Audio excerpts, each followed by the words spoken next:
একটু লক্ষ্য করলেই দেখবেন এই দুনিয়ায় কেউ কাউকে কারণ ছাড়া ভালোবাসে না কিন্তু। আসসালামু আলাইকুম, কেমন আছেন সবাই? আশা করছি আজকের ভিডিও যে যেখান থেকে দেখছেন সবাই ভালো আছেন। আমরা মানুষরা কি কারণ ছাড়া কাউকে আসলেই ভালোবাসতে পারি? এই ধরেন আপনি দেখতে খুব সুন্দর, আকর্ষণীয়, মানুষ আপনার চেহারার প্রশংসা করবে, আপনাকে পছন্দ হবে, ভালোবাসবে।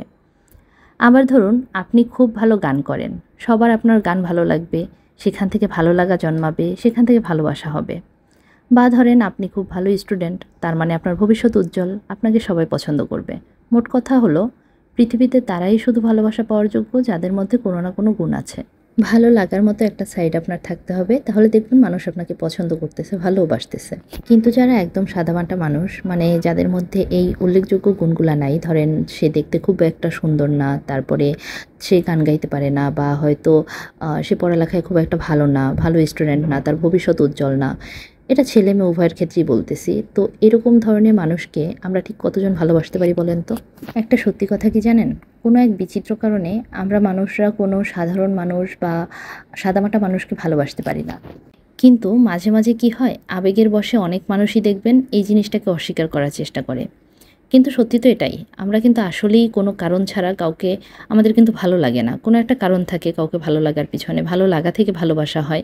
হুট করে তো ভালোবাসা হয়ে যায় না, তাই না? এখন অনেকেই বলবে, নিঃস্বার্থভাবে কি কেউ কাউকে ভালোবাসে না? হ্যাঁ, হয়তো বাসে, কিন্তু সেটা কজনের ভাগ্যে জোটে বলেন? কিছু কিছু মানুষ দেখবেন আমাদের আশপাশে আছে এরকম, যে অতি হচ্ছে কি বলে, মাত্রাতিরিক্ত আবেগের সুরে তারা বলে ফেলে যে ভালোবাসতে কোনো কারণ লাগে না। সব থেকে বড় মিথ্যা কথা হচ্ছে এটা, কারণ ভালোবাসতেই সবার আগে কারণের দরকার হয়। আপনার কাউকে পছন্দ না হলে, মানে কারো কোনো কিছু ভালো না লাগলে, হুট করে আপনি কিভাবে তাকে ভালোবেসে ফেলবেন? আচ্ছা, একটা সুস্থ, স্বাভাবিক, সুন্দর মানুষের ঠিক অপোজিট কাউকে ভালোবাসতে আমরা কজন পারি বলেন তো? সত্যি তো এটাই যে দুনিয়াতে যা কিছুই ঘটে তার সব কিছুর পিছনেই একটা কারণ থাকে। কারণ ছাড়া এই দুনিয়াতে কিন্তু আসলেই কিছু ঘটে না। আমরা যতই এই সত্যিগুলো থেকে মুখ ফেরানোর চেষ্টা করি না কেন, সত্যিটা কিন্তু সত্যিই থেকে যাবে। আমরা চাইলেও সেটাকে মিথ্যা প্রমাণ করতে পারবো না। যাই হোক, এখানে অনেক কথা বললাম, কথার ফাঁকে আমি রান্না করে ফেললাম, সাথে আবার ওই দিন একটু নাস্তাও বানিয়েছিলাম। তো আজকের মতো ভিডিও এখানেই শেষ করে দিচ্ছি। সবাই ভালো থাকেন, সুস্থ থাকেন, আমার জন্য অনেক অনেক দোয়া করেন।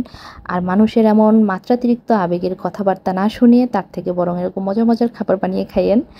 তো এই তো, আল্লাহ হাফেজ, টাটা।